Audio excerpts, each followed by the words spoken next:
Let's have a conversation with God. From Neil Donald Welsh. But what if you feel damaged by not doing something? God says, Source says, then you must tell your loved one your truth. That you are feeling hurt, frustrated, reduced by not doing a certain thing.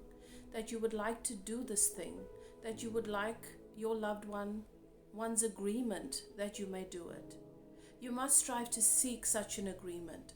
Work to strike a compromise. Seek a course of action in which everybody can win. And if such a course cannot be found, because sometimes people just want you to do what they want you to do, they don't want to see where you're coming from, then I'll repeat what I've said before. Betrayal of yourself in order not to betray another is betrayal nonetheless. It is the highest betrayal. Yours Shakespeare put it in another way.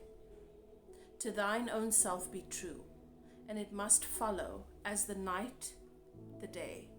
Thou canst not then be false to any man. You must be true to yourself. And then Neil asks, but the man who always goes with what he wants becomes a very selfish man. I can't believe you are advocating for this.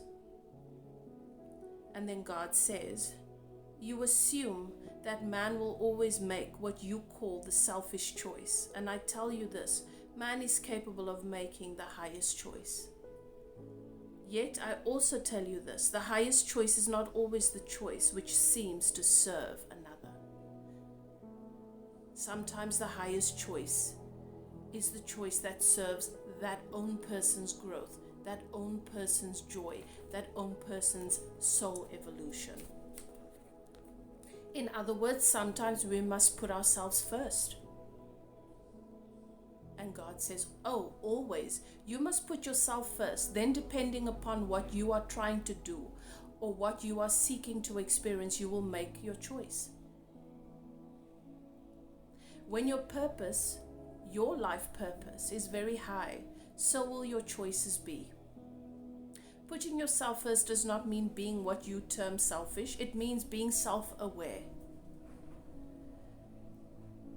And then Neil says, you lay a pretty broad basis for the conduct of human affairs. And God says, it's only through the exercise of the greatest freedom that the greatest growth is achieved, or even possible. If all you are doing is following someone else's rules, then you have not grown. You have obeyed. Contrary to your constructions, obedience is not what I want from you. Obedience is not growth. And growth is what I desire. Growth is the most important thing. But we cannot grow and evolve if we are not free to make our own choices and to make our own mistakes. And how often, based on what we have been taught and what we've experienced and what a lot of man-made religious perspective has indoctrinated upon us, is that we must behave in a certain way. We must be agreeable with everybody else. We must self-sacrifice, self-betray to make other people happy. That's what is a good person. And it's never worked. It does not work. Even in relationships, we want to give our partner a set of rules. This is how I want you to behave. This is what I want you to do for me to be happy. And those rules always change because you are always evolving and your perspective depends on where you are. And that person is never free to truly be themselves. But if you give someone freedom, they will show you who they are. And you can decide if that is in alignment with what you want for a relationship. The same with our children. We tell them what to think. We tell them how to behave. And they adhere to all of that in front of us. But when they have the freedom to be who they truly are, they're completely different. And sometimes they run rampant because they've never been allowed to truly be themselves, to think for themselves. And often they are just rebelling against the control that's been placed upon them. We can only truly be free. We can only truly grow and evolve in freedom. And so love is free. Love means you can be whoever and whatever you want to be, and I will love you unconditionally. Not I will walk with you, or I will agree with everything you do, or I will tolerate every single thing, but I will love you and honor myself. Okay. And then Neil says to God, and if we do not grow, you throw us in hell, right? Because that's what religion is taught. Wrong. But I have discussed that in book 1, and we'll do so at length in book 3. Okay, so I'm already reading from the second book of Conversations with God. Okay, so within these broad parameters you've laid out, may I ask you final questions about sex before we leave the subject? Shoot. So Neil asks God, if sex is so wonderful, a part of the human experience, why do so many spiritual teachers preach abstinence? And why were so many masters apparently celibate? And then God replies, for the same reason most of them have been depicted as living simply. Those who evolve to a high level of understanding bring their bodily desires into balance with their mind and their soul. You are 3-part beings, and most people experience themselves as a body. Even the mind is forgotten after the age 30. No one reads anymore, no one writes, no one teaches, no one learns. The mind is forgotten. It is not nourished, it is not expanded, no new input. The minimum output required. The mind is not fed, it is not awakened, it is lulled, dulled. You do everything you can to disengage it. Television, movies, pulp, paperbacks, whatever you can do. Don't think, don't think, don't think. Isn't that so true?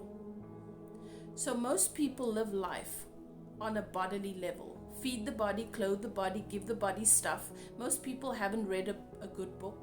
I mean a book from which they can learn something in years, but they can tell you the entire television schedule for the week. There's something extraordinarily sad in that. The truth is most people don't want to have to think. They elect leaders, they support governments, they adopt religions, they require no independent thought. Make it easy for me. Tell me what to do. That's basically what we are declaring. Most people want that.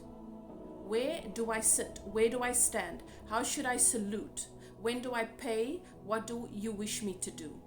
What are the rules? Where are the boundaries? Tell me, tell me, tell me.